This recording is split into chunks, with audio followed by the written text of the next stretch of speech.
အားလုံးပဲမင်္ဂလာပါ Welcome back to Dim's Era ဒီနေ့ပြောပြပေးသွားမယ့်အမှုရဲ့အကြောင်းကတော့ Lying Shin လို့ခေါ်တဲ့16နှစ်သက်ရှိသေးတဲ့အသက်ခံရတဲ့ကောင်မလေးအကြောင်းဖြစ်ပါတယ် Lie ကတော့ April 16ရက်1990နှစ်မလေးရှားနိုင်ငံမှာမွေးဖွားပြီးတော့သူ့မှာအမနှစ်ယောက်ရဲ့မောင်လေးတစ်ယောက်ရှိပါတယ် Lie ရဲ့မိသားစုကတော့ချမ်းသာတဲ့သူတွေမဟုတ်ပေမဲ့အဆင်ပြေကြပါတယ် Like ကကျောင်းမှာဆိုလို့ရှိရင်ထူးချွန်တယ်ပြီးတော့ဖော်ရွယ်တယ်ပြီးတော့လှတယ် and then she also got အလှမဲ့ရဘူးရပေါ့နော်အဲ့ဒါကြောင့်မို့လို့သူကအကျောင်းမှာဆိုလို့ရှိရင်လူသိလူခင်များပါတယ်2008မှာ Like ကအသက်16နှစ်သားရှိသေးပေမဲ့ shopping mall မှာ sale girl အဖြစ် part time အလုပ်လုပ်နေပါတယ်စက်တင်ဘာလ17ရက်နေ့2008မှာသူမဟာပုံမှန်အတိုင်းအလုပ်ဆင်းပါတယ်ဒါပေမဲ့အချိန်တော်ကြာနေမှာသူပြန်ရောက်နေကြအချိန်မှာမရောက်တဲ့အတွက်ကြောင့်မလို့သူမိသားစုတွေကရဲကိုအကြောင်းကြားပါတယ်။မနက်6နာရီမှာဖုန်းတစ်ခုဝင်လာပါတယ်။ Lie ရဲ့ဖုန်းကနေပြီးတော့ခေါ်တာပါ။သူမိဘတွေကလည်းချစ်ချင်းကင်ပါတယ်ဒါပေမဲ့ Lie မဟုတ်ပဲယောက်ျားတစ်ယောက်ကနေပြီးတော့ Lie ကိုပြန်လို့ခြင်းနဲ့ဆိုလို့ရှိရင်ringgit 6000ပေးရမယ်ဆိုပြီးတော့ချိန်ချောက်တဲ့ဖုန်းတစ်ခုဖြစ်နေပါတယ်။အဲ့ဒီအကြောင်းကိုလာရဲ့မိဘတွေကချစ်ချင်းပဲရဲကိုအကြောင်းကြားပါတယ်။ရဲတွေကလည်းအဲ့ဒီအကြောင်းကိုတိတိချင်းမှချစ်ချင်းပဲစုံစမ်းခဲ့ကြပါတယ်။လာရဲ့မိသားစုတွေကတထေးမဟုတ်တော့6000ရဖို့အတွက်ဆိုတာသူတို့ခက်ခဲပါတယ်။ဒါကြောင့်မို့လို့ပိုက်ဆံရှာရင်းနဲ့သူတို့မှရှိတဲ့ဟာတွေအကုန်လုံးပေါင်းတဲ့အခါမှာ3300 ringgit ရပါတယ်။အဲ့ဒီ ringgit တွေကိုပြန်ပေးဆွဲသူတွေကပိုက်ဆံရဖို့နေရဒေတာ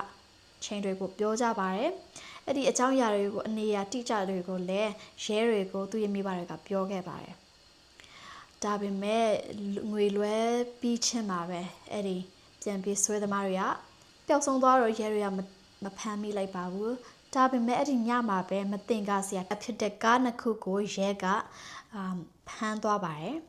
။ကားတစ်ခုမှာကြားတော့လူသုံးဦးရှိပြီးတော့သူတို့တွေကဒီအမှုနဲ့မသက်ဆိုင်တဲ့အတွက်ကြောင့်မို့လို့လွတ်ပေးလိုက်ပါတယ်။သို့တော့အခြားတစ်ခုဖြစ်တဲ့ကားတစ်ခုမှာလာရဲ့မိဘတွေကလွဲပေးထားတဲ့3300အတိအကျချရှိခဲ့ပါတယ်အဲ့ဒီကားထဲမှာပေါ့နော် and then အဲ့ဒီကားထဲမှာလူ၄ဦးလည်းရှိပါတယ်သူတို့တွေကအကုန်လုံးယောက်ျားဖြစ်ပြီးတော့သူတို့ရဲ့နာမည်တွေကကြတော့ Tae Kim Hong အသက်20နှစ် Hong Sun Heng အသက်16နှစ် Hong Ka Wai အသက်16နှစ်ပြီးတော့ Ling Sun Long ဆိုတဲ့တယောက်က19နှစ်ဖြစ်ပါတယ်သူတို့တွေကိုစစ်ဆေးမြင်းမြန်းတဲ့အခါမှာသူတို့ကအဖြစ်ဝန်ခံပါတယ်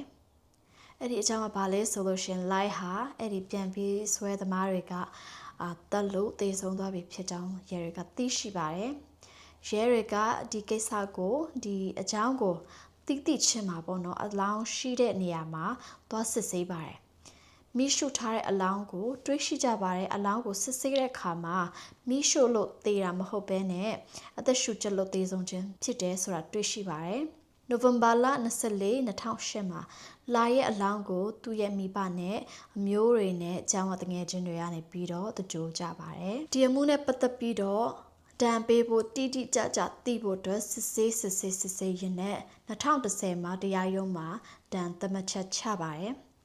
2010နိုဝင်ဘာလ25ရက်မှာ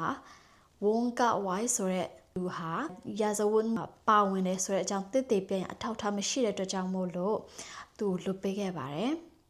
ကျန်တဲ့3ယောက်မှာကြတော့မလေးရှားရဲ့ law အရဆိုလို့ရှိရင်ဒီလိုပြစ်မှုတွေဟာအသက်မပြည့်သေးတဲ့သူတွေကိုတေတံချလို့မရပါဘူးဒါကြောင့်မို့လို့ Leung Sun Long နဲ့ Wong Sun Heng ဆိုတဲ့နှစ်ယောက်ဟာတေတံမချမှတ်ဘဲနဲ့တက်လျှောက်လုံးမှာထောင်ဒဏ်ချမှတ်ခံခဲ့ရပါတယ်ဒီလိုနဲ့တေတံကိုစောင့်ရင်းနေတဲ့ Tae Kim Hong က2011မှာမလေးရှားနိုင်ငံမှာအပြောင်းလဲမှုတစ်ခုရှိပါတယ်ဒါကတော့လူသတ်မှုနဲ့တေတံချမှတ်ခံရတဲ့သူတွေကိုပြစ်လျှော့ဒန်ရှော့အခွင့်အရေးရရှိပါတယ်ဒါကြောင့်မို့လို့Tae Kim Hong ဟာထောင်မှာ12နှစ်ကြာခဲ့ပြီးနောက်ပိုင်းဒီလိုခွင့်ရေးကြောင့်သူ့ကိုနှစ်40နဲ့ကျိန်တန်း18ခါတတ်မှတ်ချက်ချခဲ့ပါတယ်ဒီ ဒီ story လေးကတော့ဒီလောက်ပါပဲတကယ်ကိုရင်နာစရာဖြစ်ပျက်လေးပါ and thank you so much for watching see you in next video